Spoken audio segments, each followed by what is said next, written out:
Each week, the Bible as Literature podcast brings you in-depth discussion of the biblical text in a format short enough for your morning commute, but long enough to be substantive, posing difficult questions meant to keep you engaged. If you value this work, please consider donating as little as 25 cents per episode. That's just $1 per month. To learn more, please visit patreon.com/Bible. That's patreon.com/Bible. Thank you.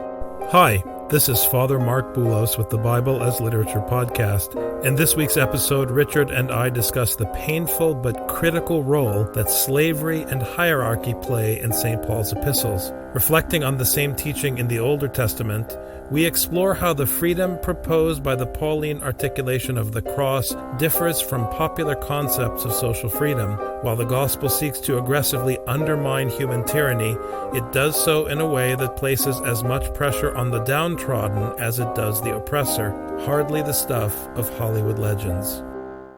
You're listening to the Bible as Literature.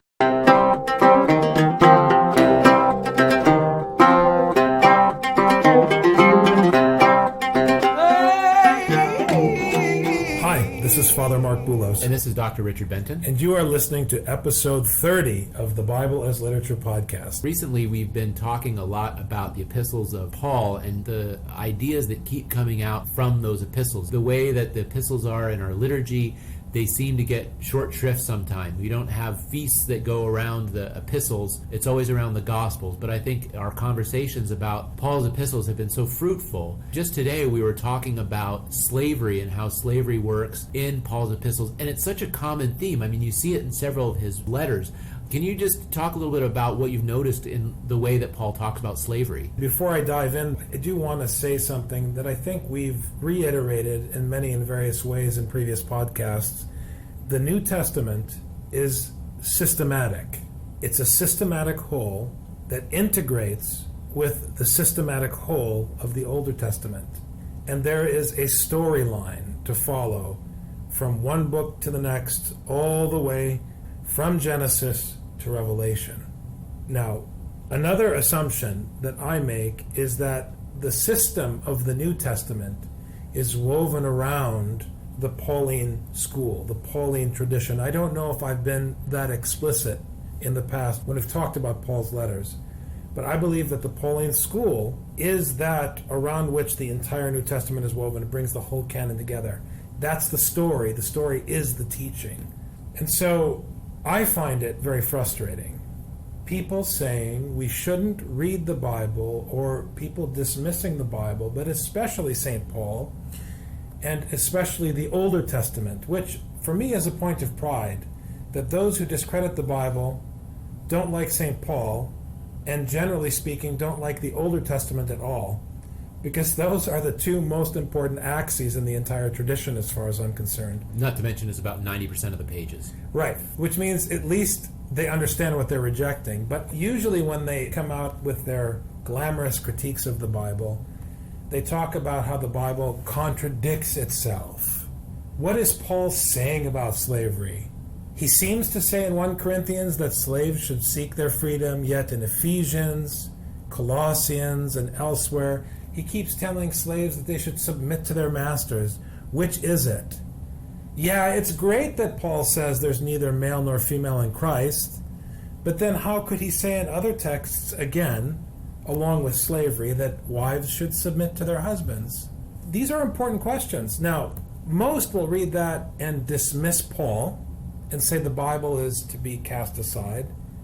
Those who want to cling to the Bible because of nostalgia or religiosity will say, well, Paul couldn't have been right about everything.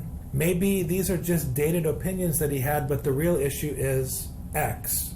So they filter the Bible, and suddenly you have something else other than the Bible. I really think it's important to make sure that we understand the context of each of those quotes. I mean, it's like saying, if you were to take a single Supreme Court justice and go through all of his opinions and say, oh, there's a sentence in one opinion that contradicts the sentence from another opinion, this justice has nothing to say. That's what they're doing. It's a form of proof texting that's easy to do because the Bible is so hyperbolic in its examples. it's written in such a way that no matter which culture it's planted in, there's tension and struggle with what it's saying. But if you accept the assumption that the text is an integrated whole, a system, which I think bears out in the content overall, then you have to deal with these contradictions. I don't think that Paul's statements about slavery are dated outliers, nor do I think his statements about the relationship between women and men are dated outliers. I don't think Paul is advocating the cultural values of the Roman Empire. Far from it. Paul is not advocating anything humanly speaking. He's giving us the bread of life, the divine word, which means the burden is on the addressee of the text to figure out why Paul is saying here that, go ahead and become free if you can be free. And over here he's saying submit. And you can never figure this out if you don't deal with the actual, as we were talking earlier, the actual content of each of his letters, which lay out a specific argument in a very narrow context.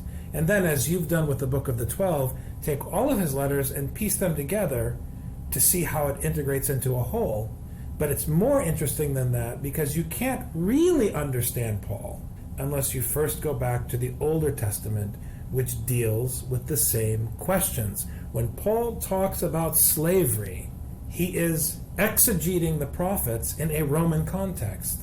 I get frustrated, and those, again, who have been with the podcast for a while have heard me repeatedly hit on the issue of hierarchy and authority with respect to the teacher. But it isn't just about teachers. It's about parents. It's about people with a particular station. It's so easy for people who buy into the propaganda of our culture and the propaganda of our times to assume that they are taking the moral high ground in their egalitarianism. And then they impose this on the churches. They impose this on Scripture. But in doing so, they themselves are jeopardizing the teaching of the gospel, because the gospel hinges on these questions. The gospel hinges on the tension of dealing with people in authority. So if you strip away the importance of authority and put everyone on the same level so that we can all be comfortable, the gospel cannot impregnate the church. Well, and slavery then makes no sense. Slavery makes no sense, and slavery is a key requirement of the teaching. It's funny, I just finished reading the Harry Potter series to my children, and my wife, every time I read this part of Harry Potter to the kids, is moved. And it's the scene in the last book where Dobby, a slave who was set free, now sacrifices his life for Harry. He's choosing out of love to put himself under Harry Potter. He was set free not to serve Harry Potter, but to serve love in freedom, which serves the station of Harry Potter. Dobby's service in freedom puts Harry to shame, and this is why Harry insists on digging the grave with his own hands in doing service that is unnecessary, humanly speaking, but necessary for love. And Harry learns the lesson of what it is to be a slave who is free, who is a slave to love, and not a slave to another human being. J.K. Rowling is exegeting 1 Corinthians. So, getting back to Paul, as I said, you have to understand the Older Testament to understand why Paul is insisting on slavery in a Roman context. In the Older Testament, God is using Israel's opponents at all times in the prophets. And he does the same thing in the historical writings, but it's brought down to the level of the characters. Abraham is always dealing with the ancestors of the enemies of Israel in the story of origins and so forth. It's always the ones who you expect to be the savages who deal charitably with Abraham and his descendants. And it's the Israelites who are always the ones that are abusers. We've talked about this again and again. But in the prophets, God is always seeming to take the side of the people who he should be fighting. This played out very painfully for me in our discussion of Israel and Palestine. Because as a Palestinian, as much as it burns me and boils my blood, I have to accept that the only reason the Israelis have any power, and this is not an historical statement, it's a functional statement, is for the same reason that Pontius Pilate had power over Jesus Christ. Does that mean Pilate is right? Absolutely not. It means that I have to bow down. That's it. That's my place.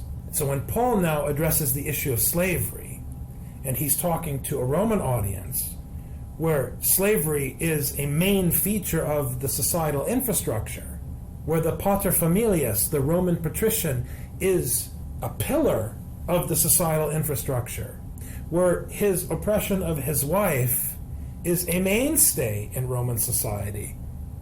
How else is Paul going to hit at people with the gospel?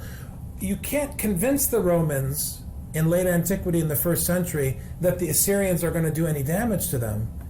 So you come from another direction. You hit them where it hurts. And what's striking is that just as God hit Israel while it was down, Paul hit the slave and the oppressed woman while they were down. Yes, hierarchy is oppressive. And the word of God was given to set you free from the tyranny of hierarchy. But you can't free yourself. Israel cannot take up arms against Pharaoh. In the same way, the slave cannot rebel against his master. You have to allow God to set you free. But the way that God sets you free is through his instruction.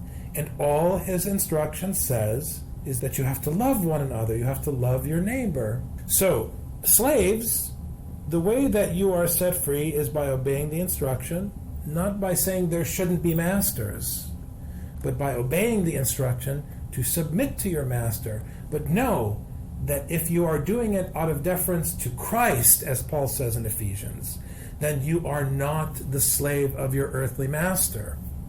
Now in 1 Corinthians, when he says, look, if you can become free, never mind. It doesn't matter, you're dust to dust. This is all temporary. Now, to someone who believes in the power structures of the world, this is a very problematic statement. This is why the cross is folly to them. Because when I say to you, who cares about government power? It's irrelevant. If you can't accept that statement, then you don't accept the cross. You believe that the power of government is real. And if you believe that the power of government is real, you don't accept that it's temporary, then you can't say never mind the way Paul says never mind. Then you cannot accept that there's a Roman patrician, and you're going to organize a fight against the Roman patrician, and we're back to square one. But if you accept the gospel of Jesus Christ, then you know that the station of the oppressor is temporary, and you know that because it is temporary, the only thing that matters is the teaching which is eternal, that instructs you to bow down in love. Then you do it, and then you are free, and you are no longer dust to dust. That is why in 1 Corinthians he says passionately, stay as you are. Do not tell me that I have to change, and do not tell me that you have to change. If you happen to have the opportunity to be free, knock yourself out. But you're going to die soon anyways, so don't place your trust in that freedom, because it doesn't matter. So it's not necessarily better to be a slave. It's not necessarily better to free yourself. It's irrelevant. It's irrelevant. It's like when some ascetics tried to use Paul to say it's better to be single. Paul's not saying it's better to be single or better to be married. He's saying, Yanni, I don't care. It's irrelevant. For me, it's an advantage to be single because I can write my epistles. Just settle it. Get in a situation where you can function because we have work to do. An old wise Arab cannot deal with an American teenager who's trying to figure out whether or not they should marry a girl. I mean, are you breathing? Is she breathing? Do you enjoy talking to her? Then why are you wasting my time debating whether you should get married? Make a decision and get on with it, because life is short. You know, we have lost this practical way of thinking now. Everybody wants to sit back as though they're eternal and spend, all this time, what should I do with my life? What's my place in the world? You have no place. You're temporary. This is the urgency. Now, people usually say what Paul is saying is that you should stay a slave because Christ is coming quickly anyway. Fine. I'm okay with that. As long as you understand the metaphor of the Lord coming quickly as a metaphor which pertains to the fact that there is no time. You have to, as Paul says, redeem the time. It's not a theological statement. Redeem the time doesn't mean go back in time and undo the sins of the past. Redeem the time means don't waste time. The days are evil. Let's get busy. So, on the one hand, he's setting you free from slavery in the way that J.K. Rowling sets Dobby free from slavery. But he's saying that the only value of being set free is so that we can get busy doing the work of the gospel, which is why I love her character so much. What he is doing is trying to remove the paradigms that we biological human beings who live under masters and under governments and under oppressors of all different kinds, and removing that as a paradigm and saying that paradigm is just simply irrelevant. You need to put it to the side so that the only paradigm you have is service for the sake of love. Exactly, because the issue is the life of the world. If you want to understand what I'm saying about Paul, go watch the old movie about H.G. Wells' Time Machine. Tell me about the importance of your government's power when you see how civilizations rise and fall in that one little plot of land in London, until finally you get to the end of civilization and everyone is stupid and the books are failing. The reason that's the situation at the end of civilization is because the clergy weren't doing their job of teaching and preaching. It's as simple as that. We are fighting for an alternate end to the timeline where the gospel is still preached and where people are still fighting to love each other, irrespective of all the temporary kingdoms of men that have risen and fallen. That is what is at stake here. It's a big deal. God created life, not for us to squander. So the gospel is not only teaching you to love, but it's also the means by which you are able to love. Absolutely. Absolutely. And you are set free only to love, not for you. If you are enslaved, you are enslaved to love. If you have fleshly freedom, it was given to you in order to love. All things for you as a Christian are a sign that it is time for you to get off of your seat and love your neighbor. This is how a biblical Christian can refer to the will of God. The will of God is not something you discern. Discerning the will of God is one of the filthiest, ugliest Christian expressions of the last, I don't know how many centuries. You don't discern the will of God. It's written in front of you. Love your neighbor. Right. You don't even have to discern who your neighbor is. Your neighbor is right in front of you. Christ gets upset in the gospel when he's asked, who is my neighbor? And he tells the beautiful story of the heretic who did a better job of taking care of the abused person than the priest and the Levite. So that's it. So what am I saying about providence? If you accept this, and this is how you view the world, everything is the will of God. Something bad happens, it's the will of God. Something good happens, it's the will of God. And your premise is that all things work for the glory of God, which means the glory of his teaching, which means the glory of your defeat, your crucifixion, which means that everything is a sign of providence unto love. And you rejoice and give thanks in all things. Then you can look back at your life and be grateful, because you realize that in the good and in the bad, in the lifting up and in the abasing, God's hand was in everything. God's hand was in all things unto his glory. So I'm very passionate about this, and I give thanks to God that because of my experience, just growing up as an Arab American, I see the value in patriarchal systems. I see the value in traditional ideas of authority, not in the outliers of abuse that psychologists cling to undermine the whole system, but in these societal structures. I'm not saying that we have to be an authoritarian society, but I reject anyone who tells me that the egalitarian society is more advanced than the authoritarian society. I think this is incorrect. And it's anti-Pauline, because Paul could be in any of those systems and function correctly. So don't impose. Stay, as Paul says, as you are, and love your darn neighbor. Thank you very much, Father. Thanks. I'm going on vacation. In fact, as you're listening to this, I'm on vacation. So I'll be more mellow next week. Sounds wonderful. I hope not too much more mellow. That was a good one. All right, take care. Thank you. You've just heard the Bible as literature. Thanks for listening.